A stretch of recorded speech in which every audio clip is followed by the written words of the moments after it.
Cordial saludo. Esta presentación es sobre la conservación de la energía y las leyes de Kirchhoff. Y mi grupo está constituido por Andrés González, Andrés Tapias, Miguel Guevara y Juliet Vaquero. Para esta práctica se realizará un montaje eléctrico experimental para entender el funcionamiento de un circuito con resistencias y una fuente de voltaje, aplicando la ley de Ohm y otros conceptos teóricos. Los objetivos específicos incluyen diseñar el circuito con resistencias de potencia baja y una fuente de voltaje limitada, calcular corrientes utilizando la ley de Kirchhoff y de Ohm, medir voltaje y corriente con un multímetro y determinar la resistencia equivalente de un circuito.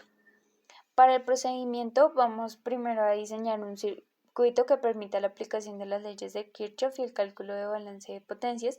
Segundo, utilizando la protoboard, conectar los elementos del circuito siguiendo el diseño previamente establecido. Tercero, verificar que las conexiones estén correctamente realizadas y no haya cortocircuitos. Cuarto, aplicar leyes de corriente de Kirchhoff y la ley de tensiones de Kirchhoff para verificar qué funciones de multímetro usar. 5. Calcular la potencia consumida por cada elemento del circuito. Sexto, utilizando un multímetro, medir los valores de corriente y la tensión en diferentes puntos del circuito y registrar estos valores junto con las ubicaciones en el circuito.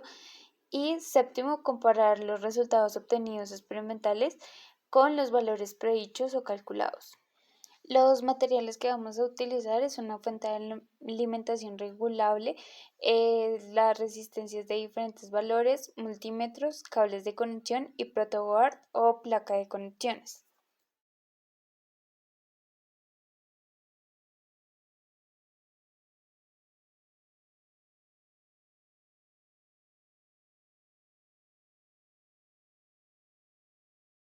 Para los enfoques físicos se abordará el concepto de conservación de energía, que sostiene que la energía se transforma pero no se crea ni se destruye, aplicándolo a las leyes de corriente y tensión de Kirchhoff.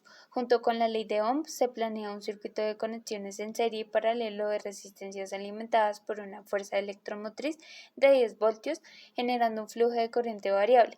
El circuito actúa como divisores de tensión y corriente, siendo crucial para calcular corrientes, tensiones, potencia, energía y determinar las resistencias equivalente total. Para el enfoque matemático se determina la corriente total del circuito mediante el cálculo de la resistencia equivalente, que resulta que combinan las resistencias individuales presentes en él. Este proceso simplifica la complejidad del circuito, permitiendo un análisis más preciso de su comportamiento eléctrico. La resistencia equivalente representa la resistencia total ofrecida al flujo de corriente condensando múltiples componentes en una sola magnitud. Calcularla es fundamental para determinar la corriente total circulante, facilitando el diseño y comprensión del circuito y permitiendo la comparación de valores con las leyes de Kirchhoff. Y por último, tecnológico y de ingeniería, se recomienda adoptar precauciones específicas para garantizar un entorno seguro y eficiente durante la manipulación de energía eléctrica. Esto incluye la inspección cuidadosa de los cables en busca de daños, el uso de protecciones eléctricas como fusibles para evitar sobrecargas y la desconexión de la fuente de alimentación antes de cualquier modificación en el circuito para minimizar el riesgo de accidentes. También se aconseja verificar el estado de los cables y utilizar conectores adecuados para prevenir cortocircuitos y así como emplear herramientas apropiadas y mantener un ambiente bien ventilado para evitar un sobrecalentamiento de los componentes.